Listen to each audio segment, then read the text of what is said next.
Salut tout le monde! Prenant en compte les réactions qu'ont suscité ma dernière vidéo, je me suis dit qu'il fallait que je donne les principales raisons de voter pour François Asselineau dans une semaine.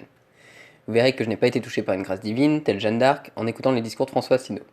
J'ai des raisons très concrètes de faire ce choix, et je vais tenter de les expliciter au mieux dans ce top 10. Juste une remarque avant de démarrer, comme beaucoup d'électeurs UPR, j'ai failli m'abstenir à ces élections.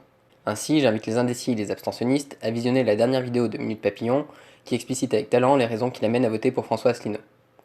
Mais avant cela, commençons de suite avec le classement des 10 meilleures raisons de voter pour François Asselineau.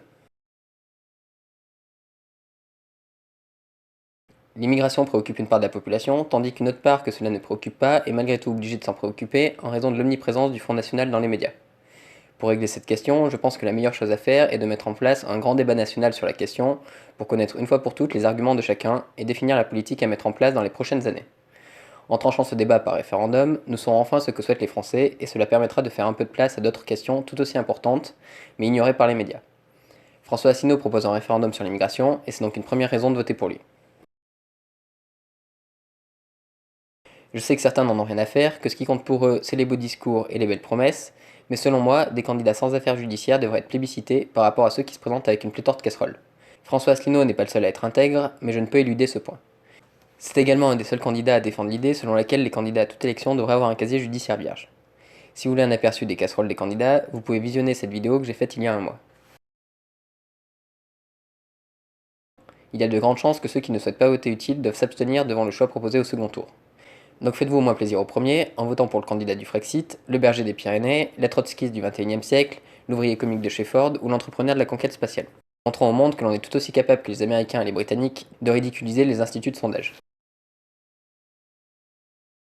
Je crois que la situation est devenue suffisamment dramatique pour que l'on s'accorde pour une union nationale, le temps de rétablir un peu les choses. Oui, la question de l'IVG est importante, oui, le revenu universel c'est porteur d'espoir, oui, maintenir le niveau de vie des plus riches peut se défendre, et oui, la question migratoire doit être débattue comme je vous l'ai dit précédemment. Mais honnêtement, il n'y a pas un peu plus important en ce moment? Vous n'avez pas l'impression que plus on se divise, plus on se fait enfler par une minorité qui accapare tout? À moins d'être parmi les 0,5% les plus riches ou d'être élu à un poste important, je crois que l'on est tous en train de perdre. Sans distinction. Donc mettons de côté nos différends un instant. Si l'ensemble du pays tirait vers le haut, on y gagnera plus qu'en défendant nos intérêts personnels. Quand la misère aura envahi le pays, je crois que quelques euros ne nous protégeront pas des violences grimpantes et de la mélancolie ambiante. Donc unissons-nous pendant 5 ans, l'UPR est voué à disparaître au bout de ce laps de temps de toute manière. Sans indépendance, les journalistes ne peuvent jouer le rôle de contre-pouvoir. Et sans ce contre-pouvoir, pas de démocratie possible. Mais nous y reviendrons par la suite. François Asselineau propose de libérer les médias de l'influence néfaste de la finance et de quelques riches actionnaires, et il défend le pluralisme parmi les journalistes. Une info indépendante et plurielle. Depuis quand n'avons-nous pas vu ça? Si cela devenait une réalité, je rallumerais probablement la télé et j'achèterais même quelques journaux de temps en temps. Je ne reviens pas dessus, sans ces trois souverainetés, nous ne serons jamais en démocratie. Elles ne sont bien sûr pas suffisantes, mais nécessaires, et je pense qu'il faut que nous soyons intransigeants sur la nécessité de sortir de l'Union Européenne, de l'euro et de l'OTAN. Par notre appartenance à ces trois entités, nous ne rendons service ni à nos partenaires qui sont englués comme nous dans ce projet voué à l'échec, ni à nous-mêmes.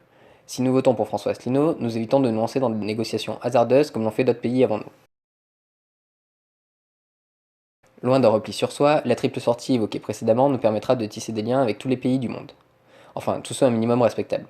Fini l'argent versé à la Turquie pour qu'ils ferment leurs frontières, fini les collaborations avec des pays non démocratiques tels que l'Arabie Saoudite et le Qatar.